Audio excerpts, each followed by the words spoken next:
증시가 확실하게 좀 취약한 상황에 있다. 상승 동력을 좀 잃었다. 이런 건 분명한 사실인 것 같습니다.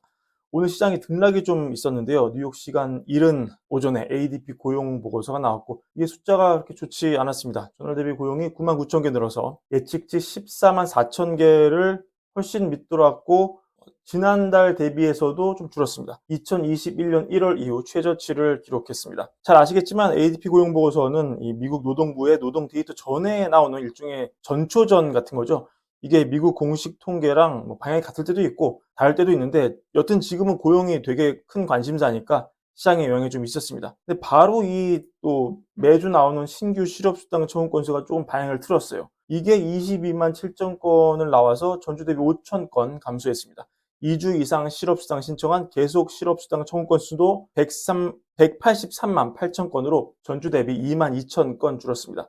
또 관심이 몰렸던 서비스업 PMI, ISM 서비스업 PMI. 제조업 PMI가 좋지 않게 나왔기 때문에 이거 관심이 몰렸는데 또 괜찮았습니다, 이게. 이게 51.5가 나와서 예측치 51.3도 웃돌고 이전치 51.4도 웃돌았습니다. 그러니까 미국 경제의 많은 부분을 차지하는 서비스업의 경우에 여전히 기준치인 50을 넘고 있다. 확장세에 있다. 침체 우려 걱정은 아직은 없다. 이렇게 볼 수 있기 때문에 굳이 따지자면 2대1이죠. 좋은 거 2, 나쁜 거 1. 근데 오늘 증시를 보시면은 뭐 그렇게 인상적이지가 않았습니다. 테슬라가 분전하고 엔비디아가 조금 반등을 했지만 그 덕에 나스닥은 소폭 상승 마감했지만 다우도 내리고 S&P 500도 내리고 러셀 2000도 내렸습니다. 사실 장중에는 조금 상승 움직임이 있었지만 이거를 지켜내지 못한 것이죠.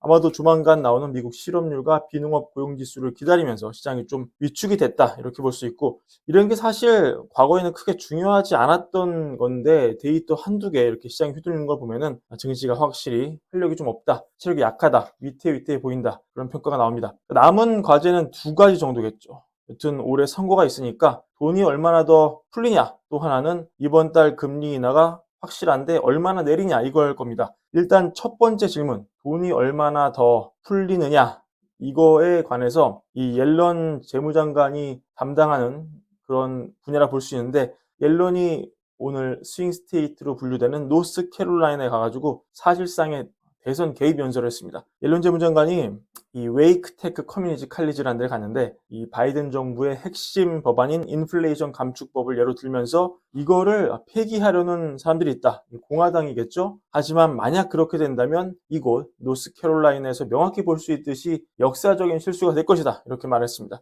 옐런 재무장관은 이 법안 통해서 주택세 공제를 받은 노스캐롤라이나 주의 이 9만 가구를 언급하면서 이분들이 총 1억 달러의 주거용 청정 에너지 공제를 받았고 플러스 6천만 달러 주택 에너지 효율 공제도 받았다. 이런 얘기를 했습니다. 그래서 연설을 하면서 만약에 이게 처리가 된다면 노동자 가정의 비용이 상승할 것이다. 지금 물가도 아직 다 잡히지 않았는데 부담이 가중될 것이다. 이렇게 얘기를 했고 또 결정적으로 만약에 이 지원 법안이 폐기된다면 대학 학위가 필요하지 않은 제조업 일자리가 많이 날아갈 것이다. 이렇게 말했습니다. 그러니까 노스캐롤라이나에 사는 많은 저소득층 블루칼라 표심을 자극하는 발언이었습니다.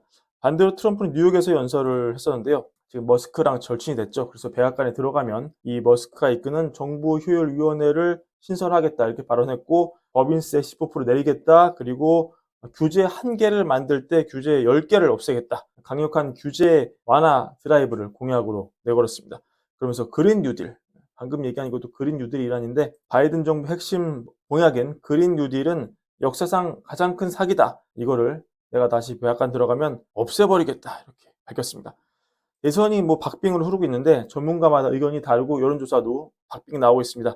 그래서 50대 50을 봐야 될 것 같은데요. 근데 이 돈을 걸고 베팅하는 도박판, 폴리마켓 데이터 보면 최근 들어서는 조금 트럼프에 대한 베팅이 늘고 있습니다. 결국 이 민주당은 펜실베이니아, 경합주인 펜실베이니아를 이겨야 선거 이길 수 있는데 이게 되게 백중세였는데 보시면 점점점 이게 트럼프 쪽으로 가고 있어요. 이게 19명의 선거인에 걸렸기 때문에 민주당 입장에서 꼭 잡아야 되거든요. 근데 폴리마켓 기준으로 점점 더 이 펜실베이니아의 선거인단을 트럼프가 가져갈 확률이 올라가고 있습니다. 따라서 민주당 쪽에서는 더 돈을 풀고 더 경기를 부양하는 방식으로 대선까지 경제를 좋은 상황으로 끌고 가야 하는 그런 책임을 느끼고 있을 텐데 오늘 옐런의 현실 인식이 드러나는 발언도 함께 있었습니다. 이렇게 얘기했습니다. 최근 몇 달 동안 고용 창출 속도가 둔화됐지만 미국은 여전히 건강한 노동시장을 유지하고 있고 실업률 4.3, 최근 더 올라갔지만 역사적 기준으로는 매우 낮은 수준이다. 지금은 노동시장에 새롭게 진입하는 인원을 흡수하기에 정상적이고 적절한 수준이며 2분기 GDP 3.0 나온 것처럼 성장, 소비, 투자 등에서 견고한 데이터가 나왔다. 미국 경제 노동시장은 건강한 상황이다. 이렇게 강조를 했고요. 이 얘기를 돌려 말하면 선거 전까지 미국 경제와 노동시장을 건강한 상태로 보이도록 최선을 다하겠다. 이런 식의 메시지로 들리기도 합니다. 연준이 50bp 내리냐, 25bp 내리냐 여러 의견 나오고 있는데 여기도 약간의 미묘한 입장 차이가 있는 것으로 보입니다. 일단 월가에서는 확실히 50bp를 좀 내려서 부양을 해주기를 바라는 것 같아요. 이런 속내가 있는 것 같습니다. 오늘 두 명의 인터뷰 들고 왔는데 첫 번째 마이클 페롤리 JP 모건 수석 이코노미스트 인터뷰입니다. 이분은 50bp 하라는 거예요. 왜냐하면 가능한 빨리 중립금리 돌아가는 게 낫지 않겠느냐. 지금 중립금리는 높게 보면 4% 정도로 보이고 지금보다 150bp 낮은 수준인데 굳이 그 이상의 금리를 오랫동안 세팅해 놓을 이유가 없다. 이렇게 얘기합니다. 진행자가 물어요. 근데 오늘 아침에 서비스 PMI도 그렇게 나쁘지 않은 것 같고 신규 실업수당 청구 건수도 그렇게 나쁘지 않지 않았느냐. 근데 50pp를 인하하는 것은 분명히 경기가 둔화되는 건 맞지만 붕괴는 아닌 상황에서 약간 투머치 아닐까? 과잉 반응이지 않을까? 이렇게 물으니까 하지만 경제가 붕괴될 때까지 기다리면 너무 늦을 수 있다. 그래서 더 약한 게 더 오기 전에 앞서 나가는 게 현명하다고 생각한다. 이렇게 답을 합니다. 또 다른 이 진행자가 또 물어봅니다. 만약에 50pp나 한다면 어떻게 시장의 패닉을 최소화하는 방식으로 프레임할 수 있을까? 해석하자면 시장 참여자들이 경제가 그렇게 나쁘지 않은데 만약에 50pp를 내려버리면 와 연준만 보는 뭔가 엄청난 문제가 있구나. 연준만 보는 특별한 데이터상으로 경제가 너무 나빠서 내리는 거로 보고 시장이 오히려 시장을 오판해서 패닉이 올 수 있다 이런 거겠죠? 그러니까 이 페럴리 이코노미스트가 파월 의장이 최근 몇 년 동안 금리 정책을 빠르게 바꾸면서 설명을 잘했지 않느냐.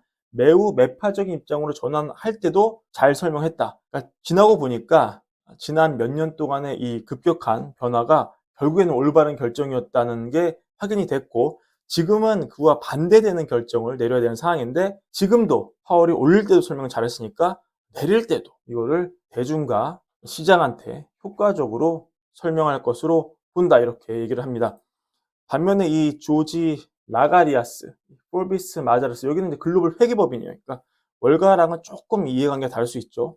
여기 소속 수석 이코노미스트는 50bp 인하에 반대합니다. 50bp 인하는 이 문제가 시급하다는 잘못된 메시지를 줄 수 있으며 시장과 경제에 문제 일으킬 수 있다. 특별한 이유가 없다면 50bp 인하는 매우 위험할 수 있다. 이렇게 말을 하면서 미국이 지금 데이터 보면은 딱히 침체로 가고 있다는 증거가 없다. 금리도 내려가고 있고 인플레는 줄어들고 있고 게다가 중국 경제가 별로 좋지 않은 상황이기 때문에 세계 디플레를 한마디로 수출하고 있다. 이거는 미국 소비자에게 좋다. 왜냐하면 미국 경제는 대부분 소비에 의존하고 있기 때문이다. 이렇게 말하고요.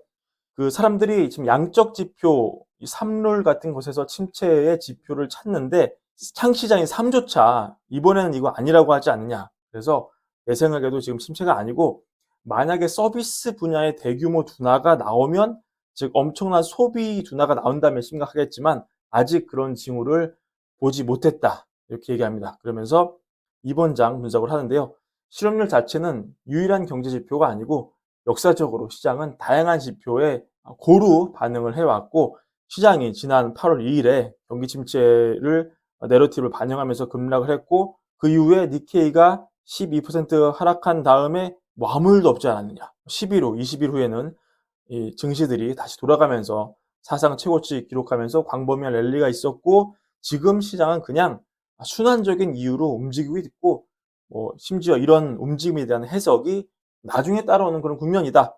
데이터 측면에서 이번 고용 보고서에서 강력한 수치, 그러니까 실업률이 뭐 매우 낮아지거나 아니면은 논파한 페이롤 숫자가 확 변하거나 이런 걸 기대하지 않는다. 다소 약한 수치가 나올 가능성이 있지만 그럼에도 불구하고 경기 침체로 향할 수준은 여전히 아닐 것이다. 이렇게 설명을 하고 있습니다. 참고하시기 바랍니다.